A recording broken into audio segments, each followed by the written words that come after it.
नमस्कार, मी स्वाती तुमचं आपल्या टेस्टी किचनमध्ये खूप खूप मनापासून स्वागत करते. हिवाळ्याला सुरुवात झाली आहे. हिवाळ्यात शरीराला भरपूर ऊर्जेची गरज असते. त्यामुळे ह्या ऊर्जेची गरज भागवण्यासाठी पौष्टिक आणि पटकन होणारं काहीतरी छान हवं असतं. त्यासाठी ही स्मूदी एक बेस्ट ऑप्शन आहे. ही स्मूदी खूप पौष्टिक आहे आणि मेन म्हणजे लहानांपासून मोठ्यांपर्यंत सगळ्यांना आवडेल अशी आहे. ही स्मूदी बनवताना आपण ड्रायफ्रूट्स वापरले आहेत, जे की आपल्याला नैसर्गिक ऊर्जा देतात. यामध्ये भरपूर प्रमाणात फायबर, हेल्दी फॅट्स, व्हिटॅमिन्स आणि मिनरल्स असतात, ज्यामुळे रोगप्रतिकारशक्ती वाढण्यास मदत होते. तर आज आपण इथे ड्रायफ्रूट स्मूदी बनवतोय, जी की बनवायला अगदी सोपी आहे, पटकन होते आणि मेन म्हणजे भरपूर पौष्टिक आहे. चला तर लगेचच रेसिपीला सुरुवात करूया. इथे मी 2 ग्लास स्मूदी बनवणार आहे. त्याकरता एका बाउलमध्ये 7 ते 8 काजूच्या पाकळ्या, 7 ते 8 बदाम, 7 ते 8 पिस्ता, 3 ते 4 अक्रोड, 3 सुके अंजीर, 7 ते 8 बिया काढलेले खजूर.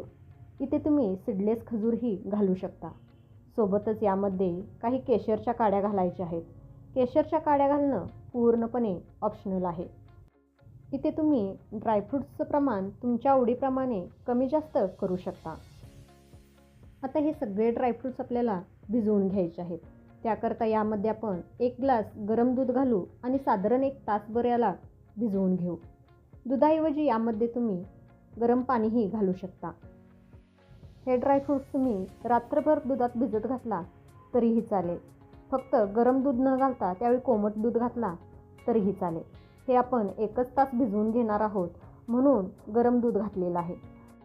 जर हे ड्रायफ्रूट्स भिजवण्यासाठी तुम्ही पाणी वापरणार असाल तर ज्यावेळी आपण स्मूदी फिरवतो त्यावेळी त्यातील सगळं पाणी आपल्याला काढून टाकावं लागेल. इथे मी 2 ग्लास स्मूदी बनवणार आहे, तर त्यातील 1 ग्लास दूध मी इथे ड्रायफ्रूट्स भिजवण्यासाठी वापरलेलं आहे. आता हे उरलेलं दूध मी नंतर वापरणार आहे. आता यावरती झाकण झाकू आणि हे ड्रायफ्रूट्स साधारण 1 तासभर भिजवून घेऊ. हे ड्रायफ्रूट्स तुम्ही रात्रभर भिजत घातला तरीही चालेल. असे ड्रायफ्रूट्स भिजत घातले की ड्रायफ्रूट्स छान मऊ होतात, पचायला सोपे जातात. तर बघा इथे मी हे ड्रायफ्रूट्स 1 तासभर भिजवून घेतलेले आहेत. आता हे सगळे ड्रायफ्रूट्स आपण दुधासकट मिक्सरच्या भांड्यात घालून घेऊ. इथे जर तुम्ही पाण्यामध्ये ड्रायफ्रूट्स भिजत घातला असाल तर त्यातील सगळं पाणी आपल्याला काढून टाकायचं आहे आणि फक्त भिजवलेले ड्रायफ्रूट्सच मिक्सरच्या भांड्यात घालून घ्यायचे आहेत. आता यामध्ये आपल्याला 2 पिकलेली केळी रफली कट करून घालून घ्यायची आहेत. सोबतच 1 ग्लास दूध घालून घ्यायचं आहे. इथे मी रूम टेम्परेचरवरचं दूध घातलेलं आहे. तुम्ही गरम किंवा थंड दूधही यामध्ये घालू शकता. आता हे सगळं आपल्याला चांगलं स्मूथ होईपर्यंत फिरवून घ्यायचं आहे. तर बघा याला मी मिक्सरला छान असं फिरवून घेतलेलं आहे. आता हे आपण एका ग्लासमध्ये काढून घेऊ. तर बघा अगदी परफेक्ट दाटसर हेल्दी स्मूदी तयार झालेली आहे. ही स्मूदी तुम्ही सकाळी नाश्त्याच्या वेळी पिला तर दिवसभर ऊर्जा टिकून राहते. ही स्मूदी उपवासालाही चालते, त्यामुळे उपवासालाही ही स्मूदी तुम्ही बनवून पिऊ शकता. दिवसभर छान एनर्जेटिक राहाल. आता यावरती काजू आणि पिस्त्याने गार्निशिंग करायचं आहे आणि ही स्मूदी सर्व करायची आहे. तर बघा इथे आपली पौष्टिक ड्रायफ्रूट स्मूदी तयार झालेली आहे. ही स्मूदी पचनसंस्था निरोगी ठेवते, ऊर्जा देते, ताकद देते, वजन कमी व्हायला मदत करते, अशक्तपणा दूर करते, त्वचा आणि केसांच्या आरोग्यासाठी तर बेस्ट आहे आणि प्लस म्हणजे रोगप्रतिकारशक्ती वाढवते. तर अशी ही स्मूदी तुम्हीही घरी बनवा आणि मला कमेंट करून नक्की सांगा.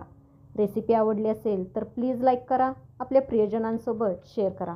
व्हिडिओला हाईप करायलाही विसरू नका. टेस्टी किचनला अजून सबस्क्राईब केला नसेल तर प्लीज सबस्क्राईब करा.